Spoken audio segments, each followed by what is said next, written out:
Hey, welcome back to the channel, folks. Hope you're all doing fine. Has been now 3 days if I'm not mistaken. We had some price action and we're going to dive in right away. But first, what I want to do is take you to Friday, because there I took a short trade. We had an S&P. There was this trade right here to have an S&P of that double/triple low, depending on exchanges you're taking. And I did take the short. Once price was moving down, I did not take any profit. I only moved my stop loss to entry. And the reason for that was actually very simple, because I thought, well, this actually can cause a pretty big dump. I'm now back here quickly on the hourly. And let me see, the S&P was right here. That is this trade. And I thought, well, if this is really going to dump, then this can just take out the liquidity underneath all of these lows. Therefore, I'm only moving my stop loss to entry and just let it ride. Unfortunately for me, I later on got stopped out, and I have to say I was a little bit surprised that so late in the evening we got that move up, and it was fueled by shorts closing out, were fueled by new longs opening. So it was a bit of mix and mingle all the way here to that golden pocket where we had another trade. That was the short trade. Like I said, this was already pretty late. I was not behind the charts once we hit their golden pocket. Also, once we hit it, and I saw that later, I was like, this was actually still not a trade for me, because as you can see, we might hit the level, but look at market Cipher B, how incredibly bullish this looks here on the 1 hour. I mean, this is no way a trade for me. And yes, sometimes we have a little bit of a wonky price action and eventually it bleeds out, just like we see now. It's very typical for the month of August. But even if it would have happened during the New York session, no way in hell I would have taken that trade.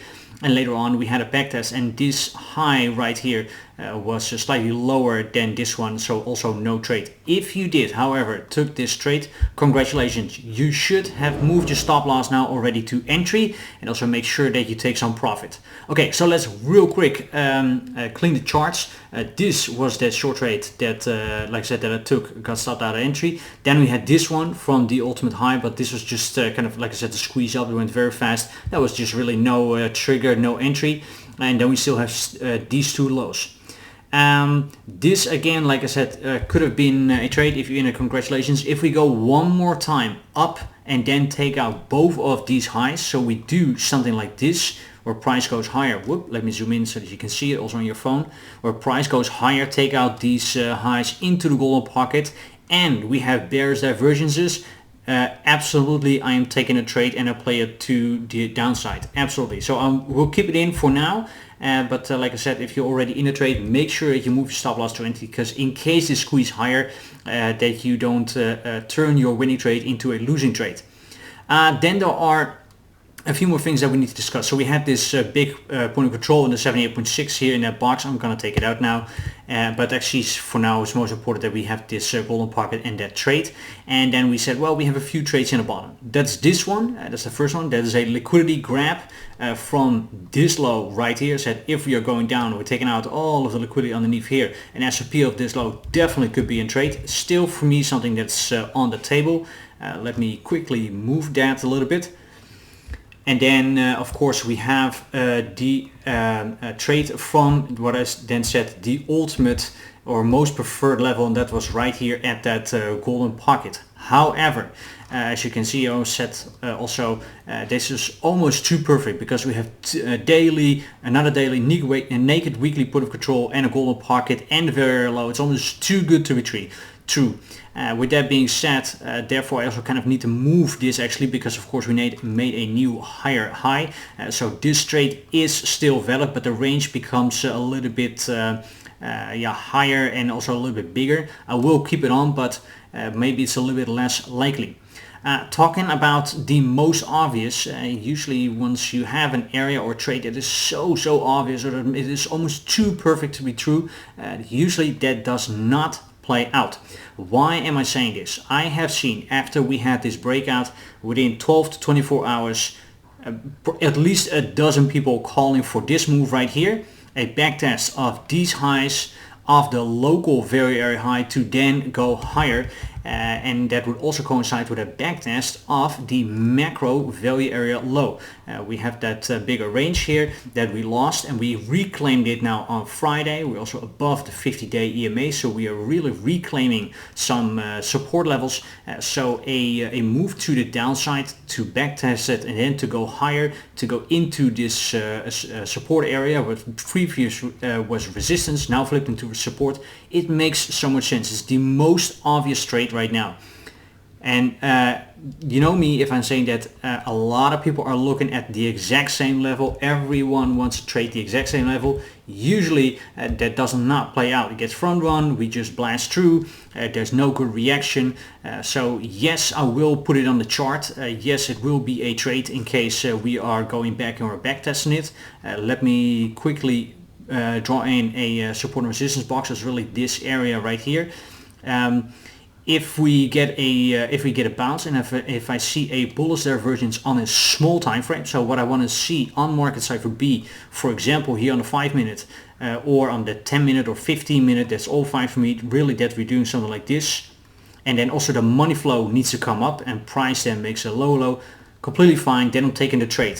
For every time frame I want to see the same. Yeah, so that needs to be the 5 minute, the 10 minute, the 15 minute, 12 minute, doesn't really matter. I need to see it on the lower time frames because most likely you will not get it on the bigger time frames. This 1 hour it could be, but to be honest, this now looks outward curve. I think it might even get deeper. Also the money flow is still out, so be careful that you do not preset any orders. At least I would not preset any orders in this box, but that will be the most obvious long trade. Again, that's the bounce, the back test, and then we are going higher, and then actually I expect at least these highs to be taken out, and we can eventually then aim for these highs to be taken out. 67, there we have the macro point of control, and 70k here is the top. So then that will really be a swing trade. If we would lose this level for whatever reason, and we're getting some kind of a back test, then of course a possible short trade to take out the liquidity underneath all of these lows is still very much on the table. We can still on a bigger time frame make a higher low, so we can still maintain bullish market structure. So we do something like this, and then this is your low, and eventually this is your higher low, and then we're going higher. But this will be a absolute liquidation fest. This can go very fast, so be careful. Therefore I'm also saying do not preset anything here in that most obvious box, because if this is dumping, it goes very fast. So let me see, we have 3 longs then. We have a long here from that first box that's now coming up. Then we have a long from taking out the liquidity underneath these lows, and then we have a long from that quote-unquote still most preferred level, a 2 daily levels, a point of control and a golden pocket, and then we have a long here from the absolute low. But to be honest, I don't think that we are going to get that anytime soon. Quickly, a round over market Cipher B. For multiple time frames, it is still pretty wonky, I would say, because as you can see here, the daily is printing a green dot. VWAP is going down, same as the RSIs, but the money flow is relatively good. But if I then looking at some other time frames, for example, the 4 hour still needs some time before we can clip to the downside. The 1 hour looks pretty bearish, and then some of these smaller time frames you can scalp it. But for example, here on the 5 minute, right now it also looks very bearish. I would absolutely not enter a long just based on the indicator. So you see that they're a little bit conflicting with each other.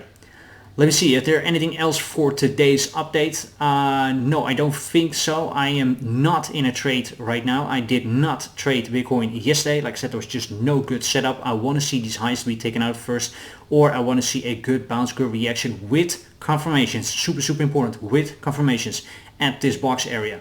And also because the title of the video, because we're slowly now going higher, and actually on a lot of time frames. For example, here if I look at the 3-day, this right here on market Cipher B is starting to look good, and also on the weekly is starting to clear up a little bit. I think that we are slowly getting ready for another big move up. That would also coincide with the cycle in the period of time. Usually you see that August is not so good, and you see then that September is much better, and that would also then coincide if we maybe get some retracement, some bottom forming again in the last few days, and then once September hits, price goes higher. So I think for now, at least, never say never, but I think the bottom here is in at 49k ish, and we might see some retracement, but eventually we're going higher. And from this point on, or at least next week, I am treating everything more as a swing long than a scalp after this area here has been resolved, as we know. Or are we getting a bounce here? Now are we going higher, or are we getting a liquidity grab and then going higher? Both these trades, if I get in there, I will treat it as a swing position, meaning once it is in profit, move stop loss to entry and just let it ride for the next couple weeks. That will be it for now. That will be it for today. If you like the content, please do me a favor, like, subscribe, click on the bell, click on all so you don't miss anything. Leave me a comment, share this video with your friends if you think that's useful. Also feel free to follow me on Twitter and Instagram. Both those links you'll find in the description. See you guys very soon again in the next one. Bye bye.